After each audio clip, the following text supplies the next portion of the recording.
प्रिय दोस्तों, आज मैं आपको बताना चाहता हूँ पितृदोष के बारे में। पितृदोष क्या होता है, क्यों परेशान करता है और इसके अलावा इसके क्या रिजल्ट और क्या रेमेडीज। तो पितृदोष अगर आपकी कुंडली में है तो वो मेलिफिक प्लैनेट राहु से सूर्य के ऊपर प्रभाव, शनि का सूर्य के ऊपर प्रभाव और राहु केतु का इसी तरह से मेलिफिक प्लैनेट्स का प्रभाव जितना भी होगा आत्मिक प्लैनेट्स पे, उतना ही इसका प्रभाव जो है देखने को मिलता है। चाहे वो एस्पेक्ट के रूप में है, राहु अगर सूर्य के साथ बैठे हैं तो भी, राहु अगर अकेले धर्म के स्थान में बैठे हैं दूसरे 5वें 9वें हाउस में तो भी, और इसके अलावा अगर राहु का एस्पेक्ट भी है सूर्य पे तो भी, इस तरह से इसी तरह से शनि का और सूर्य राहु का अगर इकट्ठा भी एस्पेक्ट आता है या वो बैठे हैं सूर्य के साथ, तो ऐसे में पितृदोष संभावित है।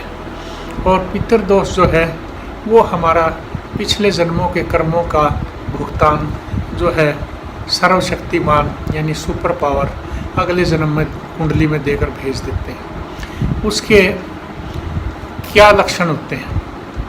लक्षण आते हैं, आपके घर में परेशानियां आ जाती हैं, आपको पर्सनल बनते हुए कामों में रुकावट आती है, शादी होगी तो परेशान होगे, शादी नहीं हो रही है तो वो लंबी चलती है कि वह शादी हो ही नहीं रही है, या फिर हो जाएगी तो वैसे घर में गृहस्थी में परेशानियां आएंगी। इसी तरह से धन का अभाव बनता है। तो ऐसे समय में आपको क्या करना चाहिए पितृदोष के लिए? क्योंकि पितृदोष के कारण बड़े बड़े कामों में बड़े बड़े खेल खराब हो जाते हैं, बड़ा बड़ा काम जो है वो ख़त्म हो जाता है, जिसको हम कहते हैं कि खीर में मक्खी पड़ गई।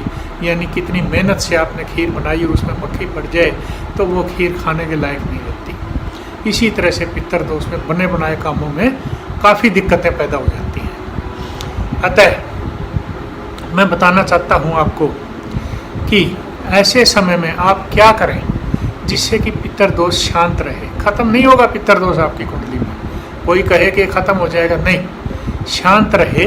तो ऐसे समय में सिंपल उपाय बताता हूँ आपको। एक तो आप धर्म स्थान पे जाते रहें। दूसरा, जब भी अमावस आए, पितर हमारे पृथ्वी के नज़दीक होते हैं, तो ऐसे समय में आप पितरों के लिए खीर बनाएं। खीर बनाकर उसमें से एक अपनी श्रद्धा अनुसार खीर निकाल कर और उसको माथे के लगा के पूरा शिव मंदिर में दें। शिव जी महाराज का आशीर्वाद लें, क्योंकि जितने भी ये पितर भूत प्रेत सभी छाया ग्रह और सभी मेलिफिक प्लैनेट्स भी सारे के सारे वो शिव के स्थान पे ही मिलेंगे और शिव जी की जो है आशीर्वाद से वो सारे काम भी रुकावटें नहीं डालते।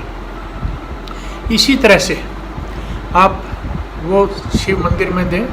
घी का दीपक अमावस्या के दिन साएं अपने घर में जलाएं और इस साउथ वेस्ट कॉर्नर पे, जो कि पितरों का स्थान होता है, साउथ वेस्ट कॉर्नर पे आप जो है घी का दीपक जलाएं। इसके साथ साथ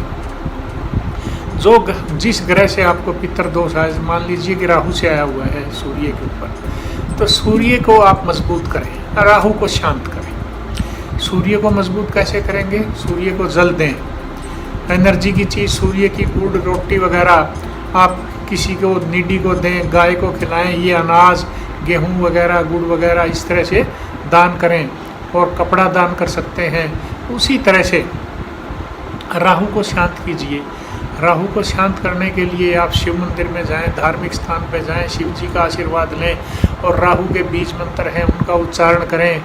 ओम प्राम प्रीम प्रोम राहवे नमः सह राहवे नमः। तो इस तरह से जितना भी हो सकता है आप मतलब शांत रखें, शिव जी की उपासना करें, शिव मंत्रों की उच्चारण करें। सावन का महीना चल रहा है और शिव जी जो है सावन में जो है आशीर्वाद देते हैं और इतनी सभी चीज़ें, जैसे कि आपका पितृदोष है, काल सर्प दोष है, जितने भी दोष है वो शिव जी की कृपा से शांत किए जा सकते हैं।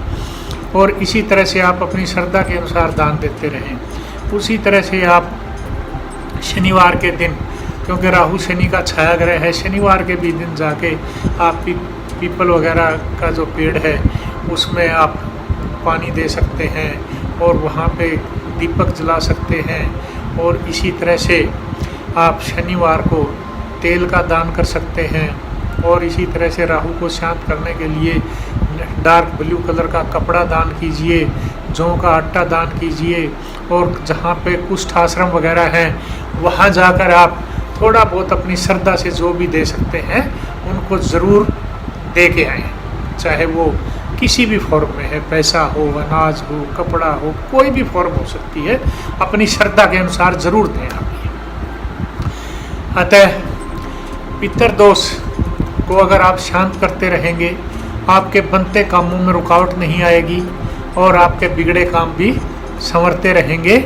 और मैरिज वगैरह में खास करके लड़कियों की काफ़ी समस्या आती है, तो एज बार हो जाती है, मेंटल टेंशन बढ़ जाती हैं, जिससे डिप्रेशन आते हैं और सडन डेवलपमेंट होती रहती हैं। परेशानियां आप देख ही रहे हैं आज दुनिया में। कोरोना ने वैसे ही परेशान कर रखा है, एक मेंटल टेंशन है, दूसरा अगर पितृदोष भी है कुंडली में तो वो परेशानी डबल हो जाती है। तो ऐसे टाइम पे आप ज़रूर अपना उपाय जो मैंने बताए हैं करते रहिए, ताकि पितृदोष शांत रहे और आपके कार्य शुभ होते रहें। नमस्कार। तो दोस्तों, कैसा लगा आपको हमारा ये वीडियो? हमारे कमेंट बॉक्स में ज़रूर लिखें और इसी तरह की और अधिक जानकारियों से जुड़े रहने के लिए हमारे चैनल को सब्सक्राइब करें और लेटेस्ट अपडेट के लिए बेल आइकन को ज़रूर दबाएं।